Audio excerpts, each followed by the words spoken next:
Friends, welcome to my channel. So आज हम पढ़ने वाले अपना एक अच्छा सा चैप्टर संविधान के बारे में। जैसे कि पहले मैंने वीडियो डाली हुई है, हम पॉलिटी स्टार्ट कर चुके हैं। पॉलिटी और कॉन्स्टिट्यूशन के बारे में सभी चीज़ें पढ़ेंगे। 11th क्लास का जो सिलेबस आ रहा है अब नया पैटर्न पे, उसी को हम कवर अप करेंगे। सो फर्स्ट क्वेश्चन बनता है कि संविधान किसे कहते हैं। What is a constitution? संविधान एक दस्तावेज है जिसके द्वारा किसी देश में शासन की व्यवस्था चलाई जाती है।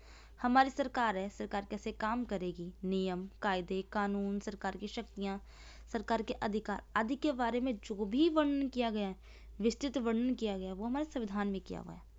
संविधान दो प्रकार के होते हैं, लिखित होते हैं, अलिखित होते हैं। हमारा संविधान लिखित दस्तावेज है। भारत का संविधान सबसे बड़ा लिखित दस्तावेज है जिसे कहा जाता है। भारत संविधान विश्व का सबसे बड़ा लिखित संविधान है। देश में सभी संविधान के दायरे में रहना होता है, चाहे वह आम इंसान हो, कोई उद्योगपति हो, कोई नेता हो। वह क्या फॉलो करता है? हमारा संविधान फॉलो करता है। यह सरकारी कर्मचारी क्यों ना हो, आप जानते हैं कि हमारा प्रशासनिक ढांचा ही पूरा किस पर तैयार किया जाता है? कॉन्स्टिट्यूशन के बेस पे तैयार किया जाता है। यह सरकारी कर्मचारी हो, सभी संविधान के दायरे में अपना काम करते हैं और अपना रहना उनको पड़ता है। कोई संविधान का उल्लंघन नहीं करता है तो उसके लिए कुछ सजा भी मिली जाती है। संविधान का निर्माण कैसे हुआ है? क्वेश्चन बनता है कि भारत के संविधान का निर्माण कैसे हुआ। भारत का संविधान का हमारे संविधान में सभा बनाई गई थी। सबसे पहले किसी चीज़ को आप बनाते हो, किसी चीज़ को तैयार करने के बारे में आप सोचते हो, तो उसमें सभा बनाई जाती है। तो आपके पूरी एक कम्युनिटी ग्रुप बनता है जो क्या करेगा, संविधान के बारे में या फिर किसी भी टॉपिक के बारे में वो स्टार्ट करता है। तो उसके लिए क्या चाहिए होती है? उसको सभा चाहिए होती है। बेसिकली सभा कहते हैं। भारत का संविधान हमारे इसे बनाने में 2 वर्ष 11 महीने 18 दिन का समय लगा था। भारतीय संविधान 26 जनवरी 1949 में बनकर तैयार हो गया। आप कहेंगे 26 जनवरी को बन गया था, तो 26 जनवरी को नवंबर को लागू क्यों नहीं हुआ? पर हमारा संविधान लागू कब हुआ? हम संविधान दिवस कब मनाते हैं? 26 जनवरी 1950 को। 49 में हमारा संविधान बनकर तैयार हुआ था, किंतु लागू नहीं हुआ था। संविधान की आवश्यकता आखिर हमें क्यों पड़ी? हमें क्यों लगा कि हम संविधान बनाना चाहिए? हम लोग एक सामाजिक प्राणी हैं। एक बहुत सरल सी बात है कि सभी लोग क्या है, एक प्राणी हैं। उन्हें क्या चाहिए? एक रेगुलेशन में रहना चाहिए। उन्हें पता होना चाहिए उनके कर्तव्य क्या है, क्योंकि इतनी बड़ी समाज में हम जब रह रहे हैं, इसमें अलग अलग प्रकार के लोग रहते हैं, अलग अलग प्रकार के अलग अलग धर्म के लोग रहते हैं, अलग अलग जाति के धर्म के लोग रहते हैं। तो उसी प्रकार से उनको एकजुट में बांध के काम करना है, डेवलपमेंट की तरफ बढ़ना है, जीडीपी को भी आगे बढ़ाना है, गरीबी को भी हटाना है, सब चीज़ को नॉर्मल करना है। तो उसके लिए मेन चीज़ क्या बननी चाहिए? संविधान बना है, जो हमारा समाज में वह विभिन्न प्रकार के समुदाय से बना है। इन समुदायों को एकता तालमेल कायम करने के लिए संविधान की जरूरत पड़ती है। हमारे देश का संविधान जनता में आपसी विश्वास को कायम करने के लिए मूलभूत नियमों का समूह उपलब्ध करती है, जिससे कि जनता में शांति बनी रहे। ये शांति लिखा हुआ है, तो ध्यान से देखिएगा। जो भी कानून बनाती है सरकार, आखिर हम कोई स्कीम निकालते हैं, कोई कानून बनाते हैं, तो सबके लिए होता है। कहते हैं ना कि हम जो भी चीज़ करेंगे इसके लिए करेंगे, जनता के लिए करेंगे, क्योंकि जनता ने उसे चुन के भेजा है। तो जो भी हम करेंगे वो किसके लिए करेंगे? शांति बनाने के लिए करेंगे। हमारे देश का संविधान वह तय करता है कि अंतिम निर्णय लेने की शक्ति किसके पास होगी। संविधान सरकार किसी भी निर्माण कार्य के नियमों और उनके उप नियमों शक्तियों की सीमा तय करती है। एक अच्छे समाज की स्थापना के लिए और न्याय के लिए संविधान की जरूरत है। संविधान के कार्य क्या होते हैं? पहले हम संविधान के बारे में पढ़ चुके हैं। अब संविधान इनफैक्ट आवश्यकता पढ़ने का हम क्या पढ़ेंगे? उसके कार्य क्या। संविधान का पहला काम है कि वह बुनियादी नियमों का ऐसा समूह उपलब्ध कराएं जिससे समाज के सदस्यों में एक न्यूनतम समन्वय और विश्वास बना रहे। कि अगर आपको सरकार कह रही है कि आपको ये कानून या नियम मानना है, तो आपको वो मानना पड़ता है। वो सबके लिए सेम होता है। क्यों? क्योंकि वो संविधान में लिखा गया, वो संविधान द्वारा बनाया गया, संसद द्वारा पारित किया गया है और हमारे प्रधानमंत्री राष्ट्रपति की अनुमति से ही वह हमारे देश में लागू किया गया। तो इसी प्रकार के जो भी हमारे विश्वास बना है संविधान के ऊपर, वो इसी को कहते हैं। तो पहला काम हमारा ये। संविधान दूसरा काम क्या होता है? स्पष्ट करना कि समाज में निर्णय लेने की शक्ति किसके पास होगी। आखिर संविधान ये भी तय करता है कि सरकार कैसे निर्मित होगी। सही बात है। सरकार में क्या क्या काम होने हैं या फिर किस प्रकार से काम होने हैं, वो कौन बताता है? हमारा कॉन्स्टिट्यूशन बताता है, संविधान बताता है। किसके पास कितनी शक्ति है, किसके पास ज़्यादा शक्ति है, किसके पास कम शक्ति है, किसके पास फैसले लेने की शक्ति है, किसके पास नहीं है, ये हमें कौन बताएगा? संविधान बताएगा। संविधान का तीसरा काम क्या होता है कि सरकार द्वारा अपने नागरिकों पर लागू किए जाने वाले कानून पर कुछ सीमाएं लगाई गई। ये सीमाएं इस रूप में मौलिक होती हैं कि सरकार कभी उसका उल्लंघन नहीं कर सकती। इसका सीधा से एग्जाम्पल ये है कि हमें मिले में हमारे मौलिक अधिकार, हमारे पास हमारे जो मौलिक अधिकार हैं, तो सरकार हमसे वो मौलिक अधिकार नहीं छीन सकती। एक व्यक्ति है, चाहे वो किसी भी धर्म से बिलोंग करता हो, वह किसी जाति से बिलोंग करता हो, या फिर वो किसी प्रकार से काला हो, गोरा हो, उसके पास मूल अधिकार तो है ही है। उसे ना तो सरकार छीन सकती है, ना फिर कोई और छीन सकता है। तो इसी प्रकार के उल्लंघन कोई भी नहीं कर सकता है। इसका फॉर एग्जाम्पल ये था।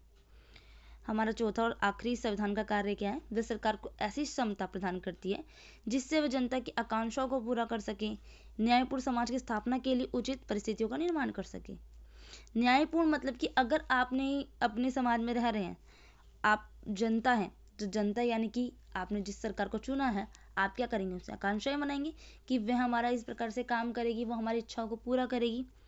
तो न्यायपूर्ण समाज की स्थापना के लिए हमें जो परिस्थिति बनती है, वो हमारे संविधान के लिखे अनुसार चलती है। अब बेसिकली क्वेश्चन ये है कि संविधान सभा का निर्माण प्रक्रिया कैसे स्टार्ट होती है। बेसिकली पहला क्वेश्चन होना चाहिए था, बट ये इम्पॉर्टेंट इतना नहीं है जितना कि पहले जो मैंने ऊपर कराया आपको वो इम्पॉर्टेंट है। तो 1942 की बात है, जब देश आज़ाद हुआ था, जब बहुत सारी चीज़ें हुई थी, उसके प्रकार की बात है कि स्टार्टिंग में हमारा संविधान सभा की जो निर्माण प्रक्रिया थी वो स्टार्ट कैसे हुई। तो ब्रिटेन की ओर से सैद्धांतिक आधार पर संविधान सभा का प्रस्ताव 1942 में क्रिप्स मिशन की योजना के माध्यम से भारतीय के समक्ष रखा गया था। एक क्रिप्स मिशन आया था जिसके अनुसार हमने ब्रिटेन से बोला था कि हमें एक अपनी सभा चाहिए। किसके लिए चाहिए सभा? संविधान के निर्माण के लिए। परंतु क्रिप्स मिशन प्रस्ताव को सभी राजनीतिक दलों के द्वारा अस्वीकार किया गया। इसी कारण ये संविधान सभा नहीं बन पाई। रेडिकल डेमोक्रेटिक पार्टी अकेला ऐसा राजनीतिक दल था जिसने क्रिप्स मिशन को स्वीकार किया था। ये पार्टी एम.एन. राय ने बनवाई थी। उस टाइम पे जो क्रिप्स मिशन आया था हमारा, ये संविधान के लिए ही आया था, पर इसमें जो राजनीतिक दल थे उसमें जो आपसी जो मतभेद होते हैं उनमें वही ठीक नहीं था, इसलिए वो प्रक्रिया पूरी नहीं हो पाई और वो इस टाइम से रिजेक्ट हो गया था एक तरह से। बट 1942 में जुलाई इंग्लैंड में नई लेबर पार्टी सरकार सत्ता में आई, तब भारतीय जनता संविधान सभा बनने का मार्ग खुला। वॉइस रॉय लॉर्ड वेवल ने इसकी पुष्टि की थी। 1946 में क्रिप्स मिशन प्रस्ताव का व्यवहारिक स्वरूप बना। 1946 को कैबिनेट मिशन की योजना के नाम से जाना जाने लगा। वही क्रिप्स मिशन बदल के किस में आ गया? आपकी कैबिनेट मिशन में आ गया। तो 1946 में आया था, 42 में प्रस्ताव हुआ था, वो रिजेक्ट हो गया था, ये याद रखना। और 1946 में जो आया वो कैबिनेट मिशन है। इसी आधार पर जुलाई 1946 में संविधान सभा के चुनाव कराए गए। अब संविधान सभा में था कौन कौन? भारत में संविधान सभा का जो विचार देने वाले थे वो कौन थे? एम.एन. राय थे कि हमें क्या करनी चाहिए? संविधान सभा बनानी चाहिए। हमें अगर संविधान बना रहे हैं तो उसके लिए हमें लोग तो मिलने चाहिए ना, कि हमें किस प्रकार से स्टार्ट करना है, किस प्रकार से अपना संविधान बनाना है जो पूरे देश में लागू होने वाला है। 1895 जहाँ तक भारत का संबंध है, भारत में सर्वप्रथम संविधान दर्शन 1895 में स्वराज विधेयक में देखने को मिलती है, जो बाल गंगाधर तिलक के निर्देशन में तैयार हुआ था। एक ब्यौरा सा तैयार हुआ था स्वराज विधेयक नाम से, जो बाल गंगाधर तिलक के निर्देशन में तैयार किया गया था। 1895 की बात है ये। अब 1922 में महात्मा गांधी पहले व्यक्ति थे जिन्होंने संविधान सभा का भाषण दिया था। जब स्टार्ट हो गई है, संविधान सभा बन गई है, तो उसमें जो महात्मा गांधी थे उन्होंने सबसे पहले क्या दिया था? भाषण दिया था। 1924 में जो हमारे संविधान सभा की मांग करने का सर्वप्रथम जो व्यक्ति थे वो थे मोतीलाल नेहरू। इनके पिता का नाम था दादा गंगाधर नेहरू, जो 1857 की क्रांति, जो हमारा 1857 की क्रांति के दौरान दिल्ली के कोतवाल के थे। 1924 और 1934 स्वराज दल पहला राजनीतिक दल था जिसने संविधान की सभा की 2 बार मांग की थी। अब प्रस्तावना में 3 प्रकार का प्रयोग किया गया। प्रस्तावना बेसिकली क्या होती है? यदि हम अपना संविधान सबसे पहले खोलते हैं, अपने संविधान की पुस्तक को अगर हम खोलते हैं, तो सबसे पहले हमारी प्रस्तावना लिखी गई है जिसके बारे में कहा जाता है सामाजिक न्याय, आर्थिक न्याय और राजनीतिक न्याय। बेसिकली सामाजिक न्याय मौलिक अधिष्ठानों के स्थान पर दिया गया विशेषकर समता के अधिकार में है। सामाजिक न्याय का मेन फोकस ये होता है कि समाज में रहने वाला हर एक व्यक्ति किसी भी धर्म जाति से बिलोंग करने वाला व्यक्ति, उसके पास समान अधिकार है, वो सामाजिक न्याय का अधिकार प्राप्त कर सकता है, वो समाज में समानता के रूप में रह सकता है।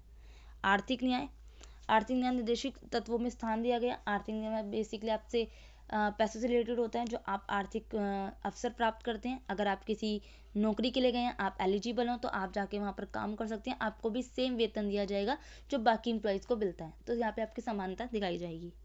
राजनीतिक न्याय आपका वही है कि आप चुनाव लड़ सकते हैं, चुनाव में आप वोट डाल सकते हैं। यदि आप 18 से ऊपर हैं तो आप क्या कर सकते हैं, चुनाव देने के लिए अधिकार है। आज की वीडियो में इतना ही। Thank you so much. I hope आपको पसंद आई होगी।